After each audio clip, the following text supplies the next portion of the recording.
In front of me is UMIDIGI A3, and let me show you how to change your voicemail notification sound on the following device. So at first you need to open your phone dialer, then tap on More icon and select Settings. Here click on Voicemail and select Notifications.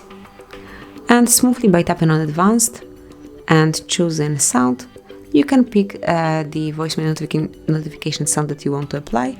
It can be, for example, Captain's Log. Tap on OK then, and that's it. From now on, it has been applied. And that will be all. This is it. Thank you for watching. Please subscribe our channel and leave the thumbs up.